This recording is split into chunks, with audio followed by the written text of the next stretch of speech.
Hello and welcome back. So in our last episode, we ended on the spider spawner pretty much, but a little bit of exploring later, and I discovered some caverns that were behind the spider spawner. So I took the liberty of mining, bit of redstone,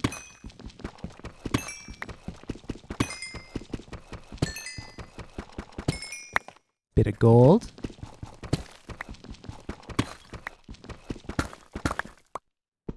discovered the ocean. See? Mined some lapis lazuli.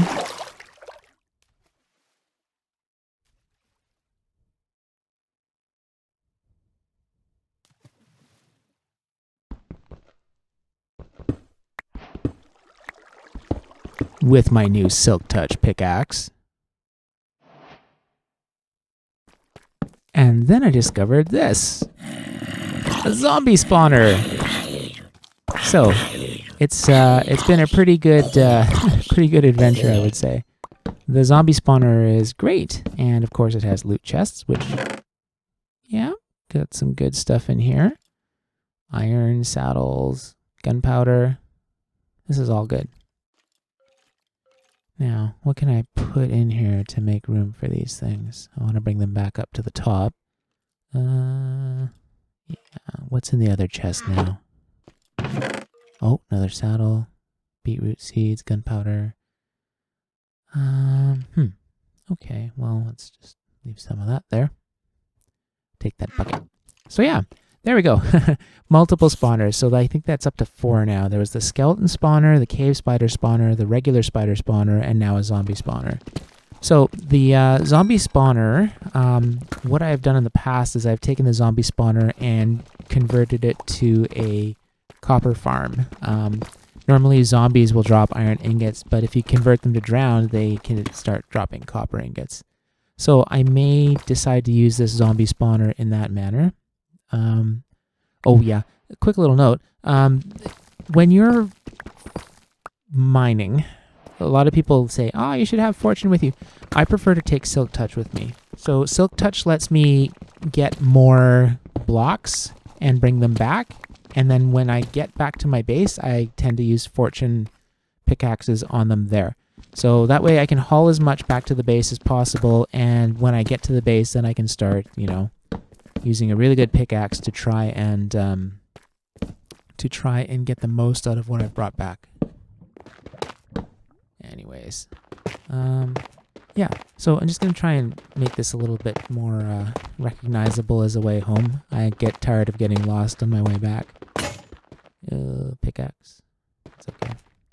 So yeah, this is the way back to the spider spawner. So we're not super far away from the zombie spawner. And that's actually really great. Definitely gonna grab this iron on the way back though. So yeah, and there's more cave to explore. I haven't gotten around to it yet, but I will at some point. All kinds of baddies around. Skeleton there. I thought I saw a creeper. Where does this go? Oh, okay. Probably back to the ocean then. Or a waterlogged cave. Either way, I don't have respiration as an enchantment on my helmet, so I'm not going to explore too far there.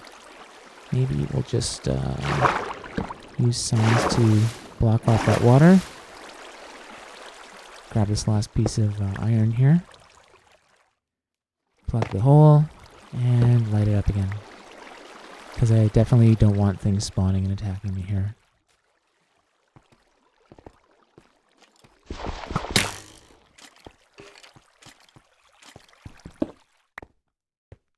Okay, so back up this way is the path that leads to the spider spawner that we were talking about, that we found in the last episode. Well, yeah. And haven't really done anything with it yet. But what I will probably do is focus on one of the other spawners first, because I think there's a bit more of a benefit to having, them up and running. The nice thing about this one is it's really close to my base, but it might not be necessary to use this one. I may just leave it. We'll see. Haven't decided. Anyways, this is the bubble column. I want to fix this a little bit differently so that it's not... I should probably use 2 trapdoors, actually. That might be the right solution for this problem. But anyways, bubble elevator comes up. Yeah, see what happened there? The saddle overshot the hopper because the hopper obviously was full of things. So it's not able to take in more than 5 things at a time, right? So in that case, this little slab here should prevent things from falling too far. I hope. If it doesn't work, I'll use a stair because you can still open up a chest when it's underneath a stair. Just, it cannot be like a solid block of any kind, like a cobblestone or a stone or a solid block of wood or anything like that. It has to be half slab or, you know, stairs. These neighbors are starting to get on my nerves a little bit, but we'll deal with that later. I think the solution is just basically to put either a door or some sort of gateway in front of the nether portal, so the ones that wander through won't show up.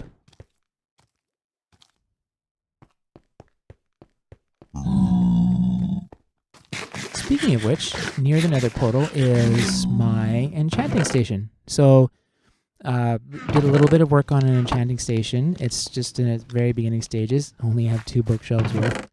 But the goal is to probably try it. Well, first of all, I need paper. So that's going to require a trip out to get some sugarcane somewhere. And secondly, I need leather. So there's 2 ways of getting leather. Three ways of getting leather, actually. One is by using cows, which is, you know, brutal. The second is by fighting hoglins in the nether. So hoglins, when they croak, they will give you a bit of pork meat, and they will also give you leather randomly when they drop. The third way, which I hadn't really thought of until, you know, this episode, is trading. So Piglet Bartering is one of the things you can do with the piglins, and it's, plug that up for a second. Piglet Bartering lets you basically throw a stack of gold, or however much gold you have, gold ingots at the piglins, and they will pick it up and they will, you know, throw something back to you. It's a random thing. So one of the random things that they will throw back is leather. So definitely probably going to be the easiest source of leather without having to, you know, make a big cow farm or to try and fight the hoglins in the nether. The hoglins are pretty nasty, and while you can make a farm for them, it requires getting up on top of the roof of the nether. The roof of the nether, which can be a challenge in its own right. We don't really want to necessarily fiddle around with that at the moment. So we are going to not do that, and we're going to go along the path of the least resistance. So, gold. I need more gold. I like gold. Piglins like it too.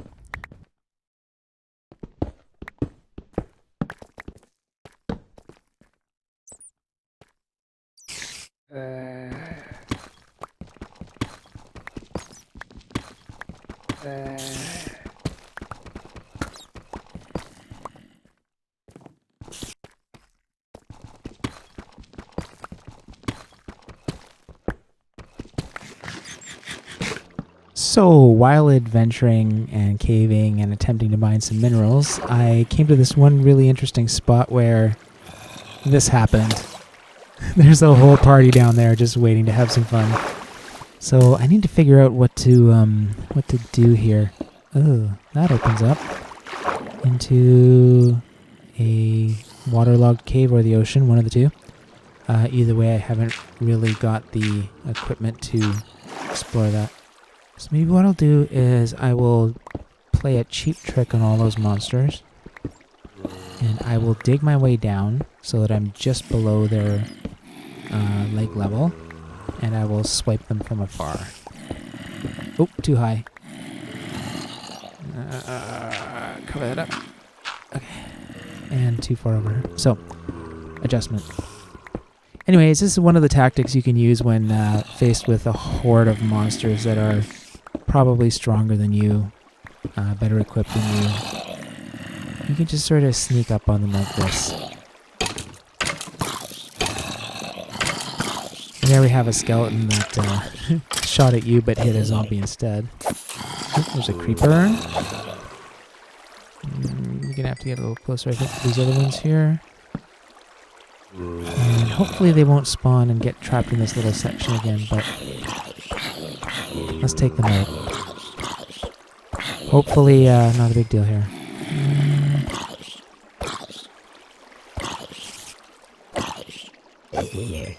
Alright, one left.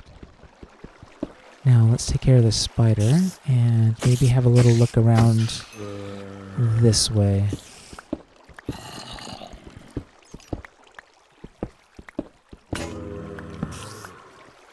Oh, another skeleton.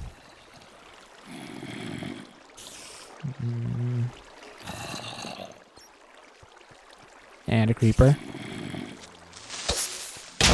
Let him blow up. Hopefully hurt the skeleton a bit, but not very much, clearly. Fight the skeleton. You can do this. Gotta be careful, though.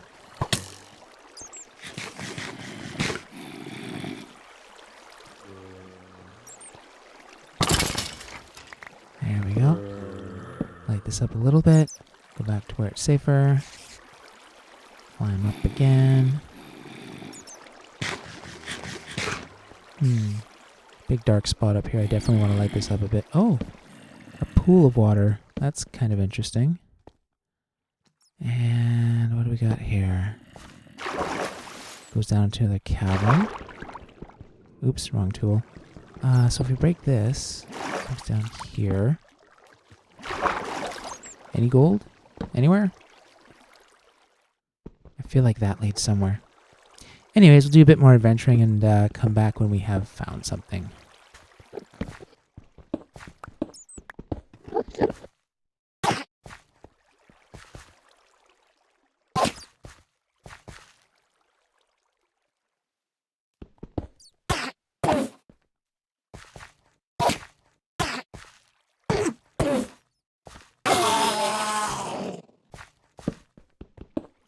Come here, you creeper.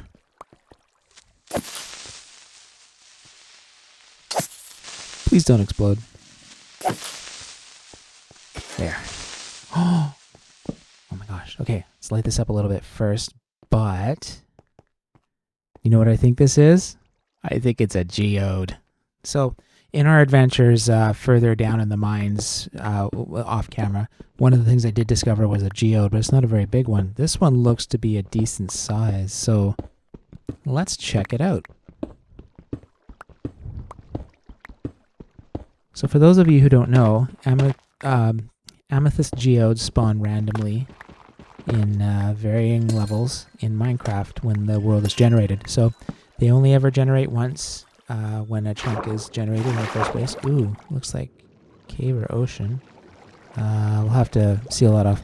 But anyways, amethyst geodes are great because they have amethyst buds, and these amethyst buds will grow amethyst shards, essentially. And that lets you can harvest them, and you can use them for various things. So, not the least of which is telescopes, or spyglasses. There's spyglass, as they are called. But also dark glass. So tinted glass in Minecraft vanilla is something that is one of my favorite things. Actually, it's probably my most favorite addition in recent years. It allows you to make glass that light cannot pass through. So it's tinted, obviously, like sunglasses are in real life. But this means that when you create farms around spawners, you no longer have to worry about the light level of your base messing up the production of the spawner, because for the spawner to work, previously it had to be light level 7 or less. Now, with the newer Minecraft, it has to be 0. You can create a spawner or a room around your spawner, and as long as you use the tinted glass, you can have as much light as you want on the outside of the spawner. So we'll go into that a little bit when we start building up a spawner, but it makes me very happy to have a second source of these amethyst crystals. Also, you may have noticed some of these purple blocks underneath my enchanting area. So I think they are awesome because, first of all, they look really nice, and second of all, they make a really neat noise when you step on them or jump on them. So you may notice what I'm doing here is I'm freeing up spaces on all of the sides of these special blocks. So these blocks that have the little X's on them, those are the ones that amethyst can grow out of. So what you want to do is you want to try and make sure that every side of that square is clear. You know, it gives amethyst room to grow on all 6 sides. Yeah, 6 sides on the cube. All 6 sides, right? So you'll get more of a harvest the next time you come down. They take a while to grow, so I'm not sure how far this is from our base. It might be within range that it's always growing at the same time. I hope it is. But anyways, it takes time for those little buds to grow. The other important thing to know about these is like never, ever try to move or, you know, hit with a pickaxe the actual budding amethyst blocks, because once they're gone, they're gone. Like you cannot move them, you cannot piston push them. It just destroys them, right? And if you destroy them, then you can't get any more amethyst shards. So it's just something you got to be aware of and be very careful of. Now, often there is a lot of budding amethysts hidden inside. I'm not going to spend too much time here right now trying to figure that out, because I have a bit more exploring to do. So let's make our way up here. Grab some more resources. I want to light it up towards the top here just because, you know, mobs.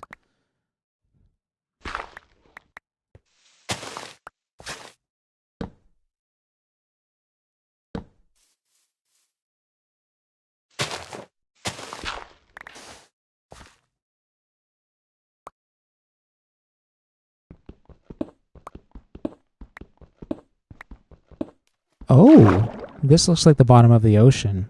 So that's really good. Let's have a look here. Wonder whereabouts this is. Let's go up and have a look around. Oh, we're right here. That's actually not very far from the base. So yeah, in Minecraft, the chunks around you, so a chunk is a 16 by 16 area of the world. Chunks are loaded based on your position in the world, right? So something that's 1,000 blocks away from me is not going to be loaded all the time. It tends to load, with some exceptions, but it tends to load things, you know, within a certain chunk radius of the player. I'm not sure the exact number, and I think that when you change your settings, it will actually affect that value as well, unless they've changed that. But that's the way it used to work. So, anyways, that geode might actually be close enough for me to keep it loaded while I'm playing around in the base. So that's good news. Anyways, let's do a little bit more exploring, and we'll come back to you in a bit. Anyways, a fairly decent haul of various things. I was able to get a lot of redstone, some gold, some iron, lapis, and whatnot.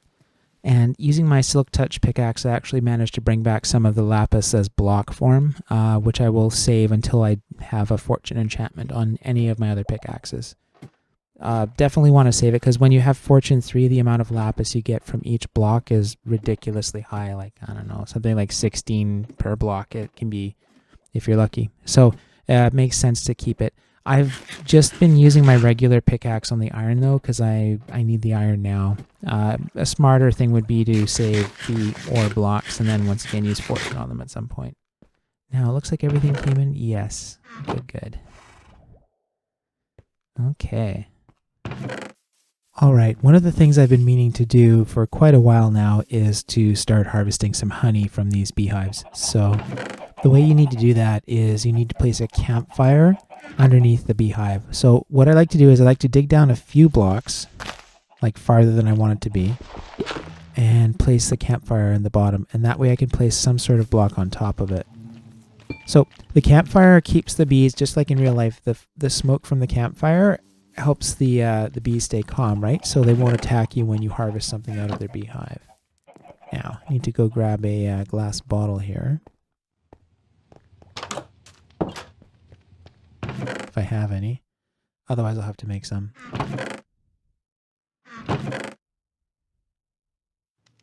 Load some of my stuff here.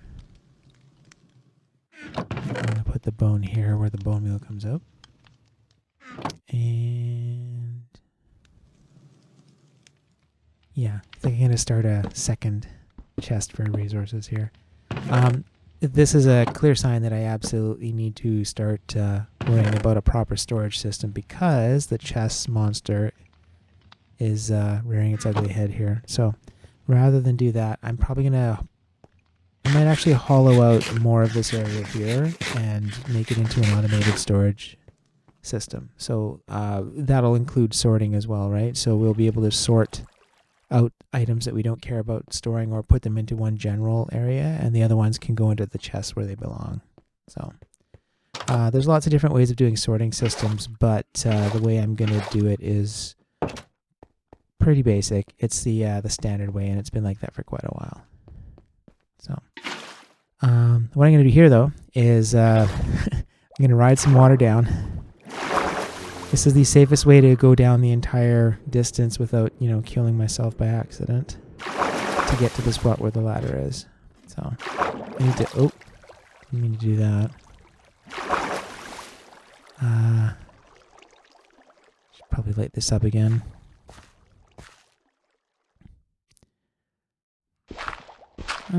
Just out of curiosity, I wonder if there's anything interesting behind all of this gravel. Probably not, but you never know. Sometimes you find interesting things behind the wall of gravel, sometimes you find just nothing. This is what this kind of looks like. Yeah, okay. Definitely need some more torches. Oh.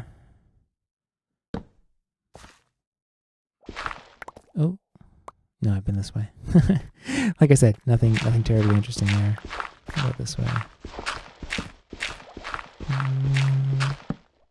Well, there's a bunch of diorite, if I feel that I need diorite for building.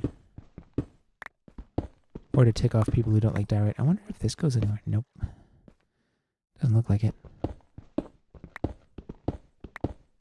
Anything interesting behind here? Not really. Not sure what's up that way. Let's have a look. I feel like I've been there before. Yep. Okay. Not going to worry too much about that.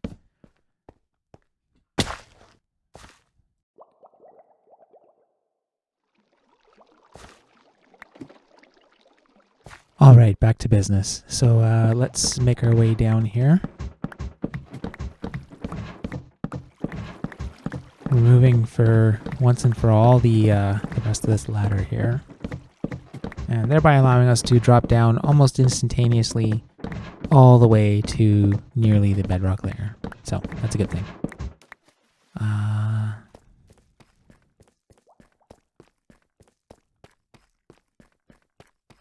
Yep, that's really good. Okay, so let's dump off some of the stuff we don't need, and then let's bring up the stuff we do want. Probably leave some resources there just in case, so let's grab you. Yeah. Anyways, I think I'll call it there for this episode. Hope you had a really good time, and please let me know in the comments section if there's anything that you'd like to see that I'm not doing, or anything that you have questions about. It's a great game to play. There are a million ways of doing things, and I would love for everybody's comments to help me figure out what you'd like to see. So with that, have a great day. I hope that you stay healthy and safe, and we'll see you in the next episode. Cheers.